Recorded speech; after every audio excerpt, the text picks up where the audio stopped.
We're going to kick it off with Trey McBride, tight end out of Colorado State, 6'4", 246 pounds, will be 22 years old in 9 months at the start of the year. Ran a 4.5. You said 4 is pro day. I had 4.56, if I could have read it wrong. These pro day ones, they vary. Yeah. Yep. 33-inch vertical, 117-inch broad jump. The John Mackey Award winner, lead all tight end in catches and receiving yards. Only 4 drops on 234 targets. And so yards really per game.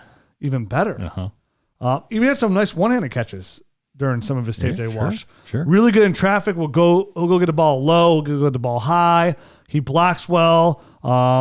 It probably do even better as he gains a little bit more size as he grows in the NFL. Really good with the ball in his hands. Not like an explosive fast runner, but he's good enough with the ball in his hands. Gets off the line really well. Lined up all over there on the field as well. So for Colorado State, he'd line up over. He was good at just his route tree was solid. Like he got his route tree down, ran it solid, kind of understood it as well. Looked really good on his intermediate plays right there in the middle of the field. Tracked the ball pretty well. To me, this was somebody that was my number 1 tight end. Like his athletic profile, it just pans out pretty well. And I know I was talking to Scott Barrett a couple weeks ago, and he was in a Superflex tight end premium mock draft. He took him in the first round. And if you go back, it's on the Dynasty Trades QB mock draft. It was like me, a whole bunch of big names, Rich Rebar, Scott Barrett's on there, a ton of big guys on there. And he explains this process of why he take Trey McBride here in the first. And he said, and all the measurables he gives kind of backs it up. It just his athletic profile wise. And I was like, listen, if that's the truth, then I support this 100% because I went through my same thing why tight ends are so premium. And when I'm watching the tape of him, I'm just thinking, this is a guy who, kind of reminds me a little bit of Cole Kmet, who we know Garrett likes. And he offers the upside in the right situation of a team where if he sees the targets, where he's a part of that offense, where he's like the number 1, the number 2 guy, then he could be that tight end 6, tight end 5, tight end for you. Yeah. Like he offers that. The thing that I think he definitely does well. I want to say the best. I'm trying to I'm racking my brain whether he's the best. I think he's probably the best of these top end tight ends at blocking, which is huge. I think just for opportunity alone for a tight end to get on the field, because there's a couple other guys that we're going to talk about that almost all the rest are pretty bad. Yeah. Well, Ruckert's okay. Yeah. If he's not a Lang. Anyway, so he's a solid blocker, and I think he does everything else really well. So I think all in all, like if I was an NFL evaluator, I would say this is the guy. This is easily the best tight end all around, the guy that you want to get on the field and just kind of have him be attached to the line. You can split him out in the slot. You can do some things with him. He's going to be one of these guys that's very QB friendly. And is working the middle of the field, moving the chains. I don't know that he's a big down the field type of threat. No, but he'd be real good on the Colts with Matt Ryan and those receivers. I think he'd be Michael Pittman. He'd be really good on the Colts. So I think that would be a great situation for him to be in. They have some other guys that can stretch the field. He's kind of working the underneath stuff. I think that would be a great situation for Trey McBride to kind of fall into. And with his added blocking chops, I think it would also be a nice addition for the run game as well. So I think that's kind of where you're looking at him, somewhere similar to that, where he can kind of be on the field all the time and get a volume job. Because if he can get a high amount of catches, I think he can be fantasy relevant. But I just don't see maybe the explosive downfield stuff that you'd want from. And there aren't a lot of them to begin with. But Greg Dulcich, but like Darren Waller or you know what I mean, like these high end guys that are getting downfield. A Mark Andrews, obviously Travis Kelce. There's only one of those guys, but I don't see that kind of upside in his future, but I do see him being, if he lands in the right offense, he gets a volume type of position. He could be a guy that finishes top 5, top 6. There's nothing he does elite, right, but he does everything very well. Yep. Like very well. So he's a player that I'm excited about because I'd like to grab a good tight end, but it still puts him in the second round category. In the Superflex tight end premium draft, if you're a tight end short and you want to take him in the back end of the first, because he's going to get good draft pedigree. He's probably going to go high in the second round.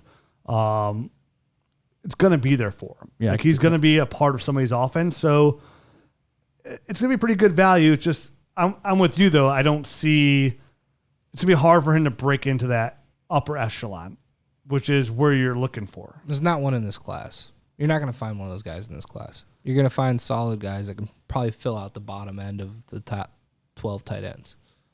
Which still holds value. It does. I mean, it's super For sure. in premium league because then you're getting wide receiver 2 numbers essentially agree. for those guys. I mean, that's where the value is. Yeah. And my strategy too is these are the guys I'm grabbing.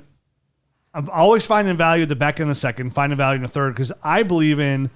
Again, when I think of quarterbacks, I love the draft. A couple tight ends in every draft, because they take 3 years to develop. Anyways, I want them on my taxi squad. Let them sit there. Let's see where they can get something out of them, and then I can cut bait if not. But like, if one of them hits, then I have a really good trade asset or I have a good tight end. And there's a lot of dynasty teams I have where I have a lot of tight ends, and I've been able over the years to manipulate that to turn into the players I want. Definitely in tight end premium leagues because there's such a rare commodity. It's like having a good QB essentially. Like they're not as valuable, but they're really good trade chips. When it comes to trade. I sometimes feel bad for people that are in leagues with both you and I because I hoard them, and I know you hoard them. I hoard them heavily. Yeah, and it's just like one of these things where there's already such a glut.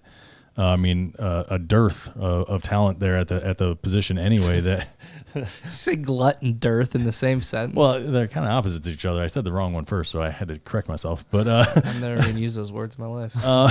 There's just not a lot of them. So yeah. I mean, and to have two guys like me and you on there, that really limits the amount that are out there. And if you'll find how much of an asset they are when it comes to trade bait. When you have a ton of tight ends, when nobody has any, you're like, hey. If you take a guy like Dallas Goedert, you can flip him for a 23 first, right? Like if you have a gluttony of them. Mm-hmm. You could trade a guy like Trey McBride if he hits early for a 24, 25 first. If it's like even way far out, if he hits. Sure. I know last year I made a big time deal, and I had this deal on the table. It was a tight end premium league. And it had Pat Freiermuth in it. And he's like, it's close, but I can't. Let's push it off. And it's for me getting like J.K. Dobbins, 223 first, and Deebo Samuel, right before Deebo Samuel exploded. And I was giving up like OBJ, Saquon Barkley. And after Pat Freiermuth had his second big game in a row, he made a deal because of Pat Freiermuth. You know what I mean? Like, right.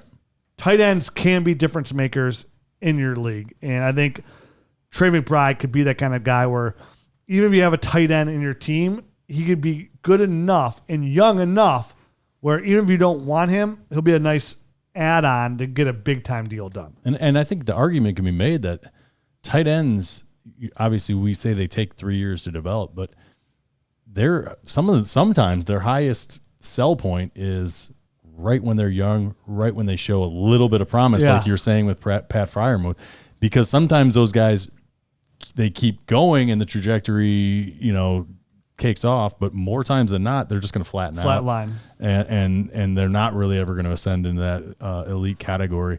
So you might get the best return right then when they're young, when they first started doing it, and you can flip them right then. Because the problem is you have to be at least a number 2 option in your offense to be a fantasy football relevant. There's a reason Darren McWaller was a top 3 tight end. Did you just call him Darren McWaller?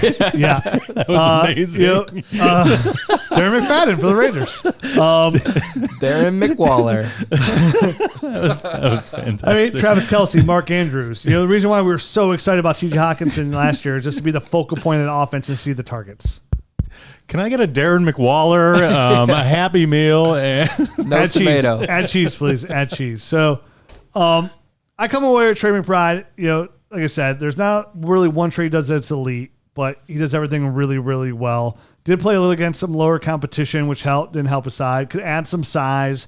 And he's not the fastest guy, but it's good enough at the next level. Yeah, and he showed out at the Senior Bowl. It was the best one there. The thing is, the 4.54 or 4.56 that he ran in the 40. I have 4.56. What was surprising to me, I just don't think he played quite that fast. I would have thought he would have been a high 4.6 type of guy, just watching tape.